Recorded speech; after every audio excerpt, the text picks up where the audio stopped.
请问传统的迄个庙会活动表演，那有大头佛还是大头佛？啊，恁敢知影一般大头佛吼会配合倒一个民俗表演出现的 ？A. 宋江丁 B. 讲爱婆 C. 人西。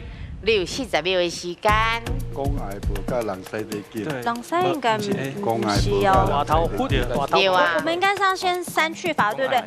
对不对？恁这你捌听过无？大头佛，应该是哈，来，咱大声讲。讲爱婆，公爱婆嘛，对不？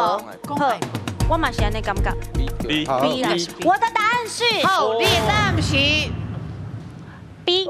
好，咱来看一下，讲爱婆对唔对？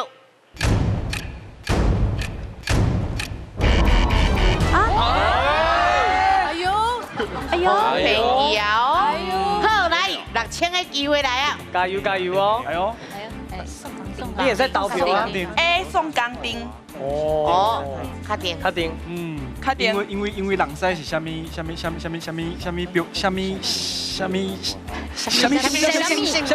容那个什么形容？那个神哦，泡片，加泡片那里对吧？阮是是说讲你讲宋江丁，好，确定哦。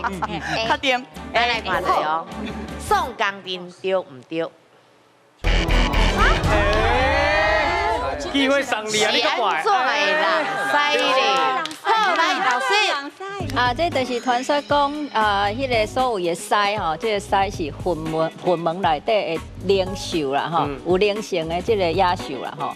啊，不过呢，要袂这个误这个佛法啦，啊，所以讲这个传说讲佛祖就叫这个大头佛吼，爱伫个这个人狮咧狮顶头前有无吼，来摕迄个会亏神有无？亏神啊要甲对写那个对意思是要带伊入捌佛法迄个意思安尼啦。是啊，所以才有这个讲伫人狮会有出现这大头佛安尼，诶，这个风俗这种的民俗活动安尼。